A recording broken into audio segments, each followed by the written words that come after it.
असाच मामांचा भक्त होता वारण्याच्या खोऱ्यामध्ये. आणि मामाच्या अगोदर म्हणजे मामा नंतर माहिती झाली त्याला, परंतु मामा शंकराचे अवतार होते आणि ते महादेवाचा निस्सीम भक्त होता. धोंडेराम पाटील नाव होतं मायबापू त्या भक्ताचं. वारण्याच्या खोऱ्यात होता. 18 विश्व दारिद्र्य होतं त्याचं दादा. लग्न झालेलं होतं 1948चा लग्न झालं. लग्न झाल्याच्या नंतर एक मुलगी झाली, नंतर मुलगा झाला. कर्मधर्म संयोगाने तिसरं ही गरज नसताना मुलगी झाली दादा. 18 विश्व दारिद्र्य गरिबी रोज करील त्यावेळेसच चूल पेटत होती. सकाळी खाल्लं तर संध्याकाळी काय खावं याची पंचायत होती. मग तो रोज उठायचा, फावडा कुदळ घ्यायचा, आपला कामाला जायचा. वारण्याच्या खोऱ्यातून काम हुडकायचा. काम नाही भेटलं तर गपचूप निमोटपणे यायचा. 1 वर्ष 2 वर्षात वडिलांचं छत्र हरवलं मायबापू. आणि वडील गेल्यानंतर काय असतं हे वडील नसणाऱ्याला ऐका तुम्ही. मायबापू जिवंत देव कोण असते तर आपल्या घरातच आहेत. आई आणि वडील त्यांची जरी सेवा केली तर कुठेही जायचं काम नाही आपल्याला. मग वडिलांचं छत्र हरवलं, वडील गेले.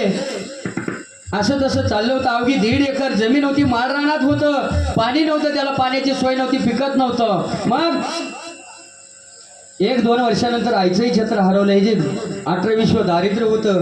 3 लेकरं कसा सांभाळ करायचा. दररोज उठायचा, सकाळी उठल्यानंतर कुदळ फावडं घ्यायचा, वारण्याच्या खोऱ्यात सगळीकडे जायचा, काम आहे का बघायचा. आणि जर काम भेटलंच तर त्या कामाच्या पैशाचा शिदा आणायचा आणि लेकरा बाळांना खाऊ घालायचा. असं करत करत करत इतकी बिकट परिस्थिती आली. खाऊ पण ते चिमुकले. लहान मुलं बाळा नाहीत ना जीव थांबवत. त्यांना कसं थांबता येईल. तुम्ही काम करा ना करा, आज कुटी मशीन चालूच आहे, ती भुगाच करते. वेळेला खावंच लागतं ह्याला.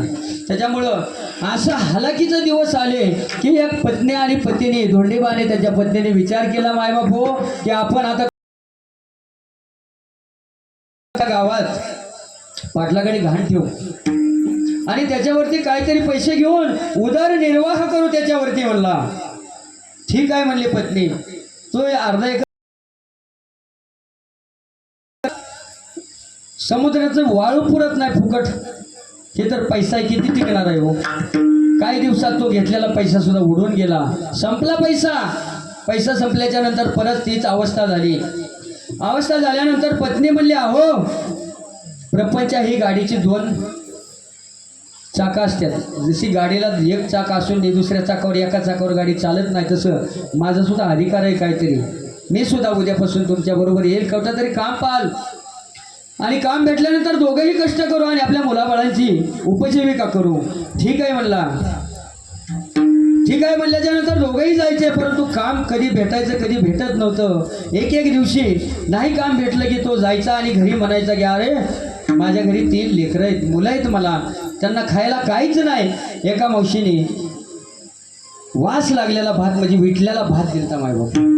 ती भात घेऊन आला, ती माता माऊली भात घेऊन आली आणि 3ही लेकराला खायला दिला.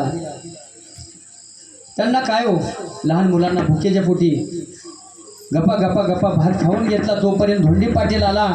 एका माऊलीने त्याला शिळे तुकडे दिलेले होते मायबापू. शिळे तुकडे धोत्राच्या सोंग्यामध्ये घेतले. आला, टिकाव फावडा टाकला आणि पत्नीपाशी ते तुकडे दिले. तिने ते भिजवले, बारीक केले, त्याला हळद मीठ लावले आणि 3ही मुलांसमोर ठेवले मायबापू. दुसऱ्या दिवशी ते तुकडं खात होते. परंतु एक मुलगी जी मोठी होती ना तिला समजत होतं थोडंसं मायबापू, समजत होतं. तुकडे खात असताना लहान 2 भावंड खाते, ही खाती. हिने डाव्या हाताने 1 मूठ घेतली आणि पाठीमागे लपवली. तेवढ्यात तिच्या आईचं लक्ष गेलं मायबापू. आईचा ग्रह झाला की 2 लहान लहान बाळ आणखी खात्यात. तिची बहीण भावंड आहेत, खात्यात. तोपर्यंत ही संध्याकाळच्या जेवणाची सोय करते. आईचा ग्रह वेगळा करून त्या मुलीच्या तोंडात 2-3 कंटाळे दिल्या दादा आणि म्हणले का ग तुला समजत नाही का, तू मोठी आहेस. लहान लहान मुलं आणखी खात्यात, तोपर्यंत तू संध्याकाळची व्यवस्था करते. दादा त्या मुलीने उत्तर दिलं, अगं आई, मी हे मला संध्याकाळसाठी तुकडं ठेवलेलं नाहीत आई, मी संध्याकाळच्यासाठी माझी सोय केली नाही आहे. अगं आई, रोज उठलं की बाबा सकाळी फावडं आणि कुदळ घेतात आणि दिवसभर वनवन करून काम हुडकतात. काम नाही मिळतलं तरी काय जरी आणलं तरी आपणाला खाऊ घालतात आणि रात्री येऊन मामा बाबा ढसा ढसा तांब्यावर पाणी पिऊन झोपतात. गाई ढसा ढसात पाणी पिऊन झोपतात. त्या बाबासाठी मी ही तुकडं ठेवल्यात मायबापू म्हणजे ती मुलगी. हे मुलीचं ऐकलं आणि दोघीही एकमेकाच्या गळ्यात पडल्या. ढसा ढसा ढसा रडायला लागल्या. रडायला लागल्यानंतर संध्याकाळी धोंडे पाटील परत आले. परत तीच परिस्थिती, काम नाही, करायचं काय. परंतु धोंडे पाटलाने त्या दिवशी निर्णय घेतला. दादा, धोंडे पाटील पत्नीला म्हणला, आज आपण दोघांनी सूर्य पाहायचाच नाही म्हणला. आपण साधं कपडे तर दूर, त्यांना पोटभर जेवण सुद्धा देऊ शकत नाही. जगण्यात अर्थ नाही आपल्या. मी 2 मुलं घेतो, तुझ्याही कमरेला दगड बांधतो, माझ्याही कमरेला दगड बांधतो म्हणले. वारण्याच्या डोहामध्ये उडी मारून आपण आपली आत्महत्या करू म्हणजे जीवन संपवून टाकू. पाहवत नव्हतं त्यांना हे हाल. ठीक आहे म्हणले, ठरलं, तेच ऐकावं लागणार. ठीक आहे म्हणलं, ठरलं. मुलं झोपण्याची वाट पाहत होते. मुलं झोपले मायबापू. पाहिलं ना दादा, वरती पाहिलं की चंद्र तारे सगळे सूर्य दिसणार. असं घडलं. अशा हलाखीच्या परिस्थितीतून त्यांनी घेतला तसा निर्णय आणि मुलं झोपण्याची वाट पाहत असतानाच धोंडे पाटील ती गोठ्याच्या मेढीला टेकून बसला होता. डोक्यात मुंडकं घातलं होतं. असं डोकं खाली करून बसला. बसल्या बसल्या त्याला झोप लागली. आई झोपली होती मुलांपाशी. त्याला झोप लागली आणि झोपेत दृष्टांत दिलं त्याला मामा.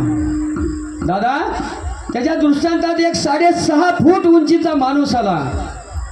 डोळेवरील रेशमी फेटा, खांद्यावरती कांबळं आणि हातात काठी, खोलापरी पायतान पायात. दृष्टांतात आला आणि म्हणला, अरे धोंड्या रांडाच्या, हे पाप कुणाच्या नावावर करून चालला रे तू? कुणाच्या जीवावर सोडून चाललास? अरे तुला आत्महत्या करायची काय गरज आहे? जोपर्यंत हा बाळू धनगर जिवंत आहे तोपर्यंत तुला आत्महत्या करायची गरज नाही. अरे तू माझ्याकडे ये, तुझ्या गरीबाच्या तोंडात जर नाही पायताना मारलं तर मला बाळू धनगर म्हणतो म्हणला. कोण म्हणले? मामा स्वतः धोंडे पाटलाला दृष्टांतात जाऊन मामाने सांगितलं. दचकून उठला तसाच पत्नीला हलवून उठवलं. अगं ओठ. पत्नी उठली. काय झालं? अगं म्हणला, मी सहज बसलोय, बसता बसता मला डोळं लागला आणि लागल्याच्या नंतर असा एक दृष्टांत पडला की 6.5 फूट उंचीचा फेटा घातलेला, डोईला फेटा होता, खांद्यावरती कांबळ होता, हातात काठी होती आणि कोल्हापुरी पाय. आत्महत्या करायची गरज नाही, हे बाळू धनगराकडे या, तुझ्या गरिबीच्या मुस्कळात पायतान मारतो म्हणून सांगितलं. मग पत्नीने ऐकल्याच्या नंतर पत्नी म्हणली, अहो तुम्ही जे म्हणताय ना हे करू, ह्यात दुमत नाही माझं. फक्त एक काम करा, आज करायचं ती उद्या करू. आज जी मुलं बाळ घेऊन आत्महत्या करायची ना ते आज नको, उद्या करू. तुम्ही सकाळी जा, कोण बाळू धनगर आहे त्यांना भेटा, त्यातून काय पर्याय निघला तर निघला, नाहीतर तुम्ही परत या, पण तुम्ही ठरलेल्याप्रमाणे मी करायला तयार आहे म्हणलं. ठीक आहे म्हणलं. सकाळी उठलं माय बापू. धोंडे पाटलाने स्नान केलं. तो शंकराचा महान भक्त होता. पूजा अर्चा केली. गावात गेला आणि गावात एका व्यक्तीकडनं 10 रुपये उसने घेतले आणि गेला. त्याला माहीत झालं की सुरूपल्लीला, गावाच्या बाहेर मामांचा तळ, सुरूपल्लीला गेला. बसने उतरला. दिवसभर उपाशी होता दादा. काय खाल्लं नाही का तर 10 रुपये, त्यातलं खावं तर परत जायची पंचायत म्हणून गेला. तिथं गेल्याच्या नंतर उतरला. 4 लोक बसलेले होते मंदिरात. असे त्यांना म्हणले, इथं बाळू धनगर कोण आहे? तुम्ही सरळ जावा म्हणले. आणि तिथं घोडे, बकरी, तंबू, जो लवाजमा असेल तो बाळूमामांचा म्हणले. बाळू मामा म्हणतात म्हणले त्यांना. ठीक आहे म्हणला. गेला ज्याला तर हुबेहूब सांगितलं तसं वर्णनाचा तिथं मामांचा तळ होता. गेला तळावरती दर्शन घेतलं, परंतु त्याला सांगायची गरज लागली नाही की बाळू मामा कोण आहे. कोणाला विचारावं बाळू मामा म्हणून, कारण मामा तंबूच्या उजव्या बाजूला हुबेहूब जसे दृष्टांतात दिसले होते तसे समोर दिसले मायबापू. गेल्याच्या नंतर म्हणले का रे दोंड्या. मग तर आश्चर्यचकित वाटलं दादा त्याला की बाबा मी काहीच बोललो नाही, आणखी तरी माझं नावानेशी मला ओळखतात. गेले दर्शन घेतले. 10 फुटावरनं दर्शन घेत होता. आज सुद्धा मंदिरात 25 फुटावरनं दर्शन घेतलं. दर्शन थांबला. महाशिवरात्रीचा दिवस होता. दादा थांबल्याच्या नंतर त्याला मुक्काम करायला सांगितला आणि मुक्कामी राहिल्याच्या नंतर संध्याकाळी महाशिवरात्रीला झाली, फराळ केले. सकाळी आरती झाली. दादा आरती झाली आणि मामा प्रसादाला बसले. पंचपक्वानाचं ताट आलं. मामांना काय कमी होईल. पंचपक्वानाचं ताट आलं बारस सोडायला. सकाळी एक घास घेतला, तोंडात पर्यंत नेला, नाही खाऊ वाटला. कारण 3 मुलं आणि 1 पत्नी डोळ्यासमोर आली ना. घरी एवढी लहान लहान मुलं उपाशी असताना हे कसं खाऊ शकतं. नाही खाल्ला. खाली घास घेतल्यानंतर मामांनी आज्ञा केली, ए दोंडीबा इथं आल्यानंतर इथं जेवढं देईल तेवढं खावंच लागतं.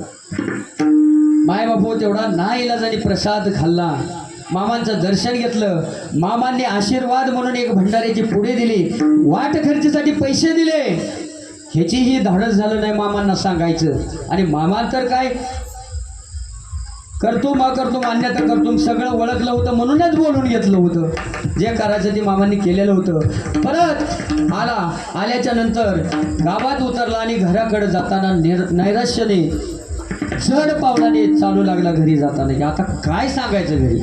आपण तर मामांना काय बोललो नाही, मामांना अडचण सांगितली नाही, मामांनी त्याच्यावर पर्याय सांगितला नाही. मग घरी सांगून बोलायचं काय, करायचं काय. आता कालपासून एक अन्नाचा कण नाही.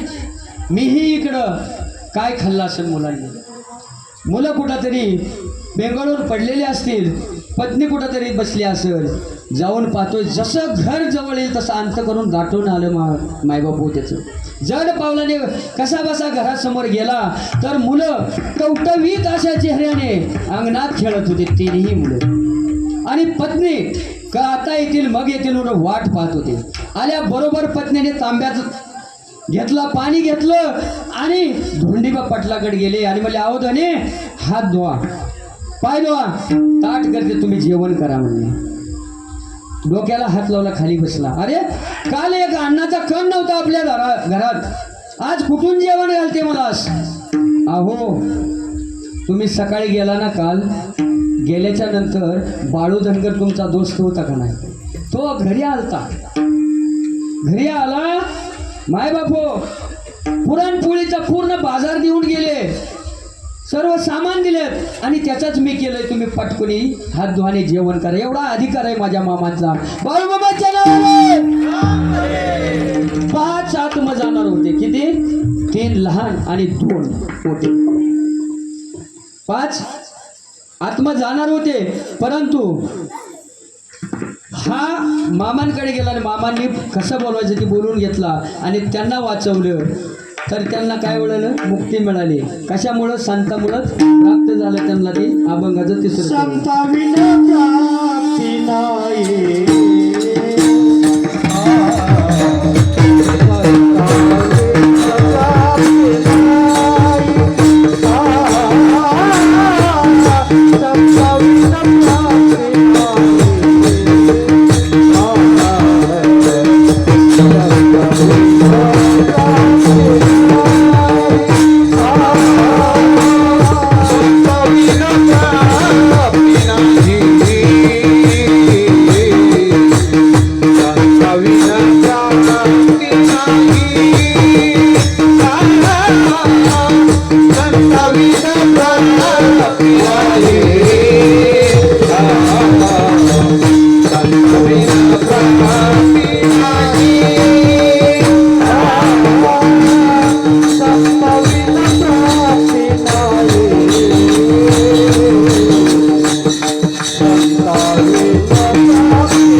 हा वेद देत ग्वाही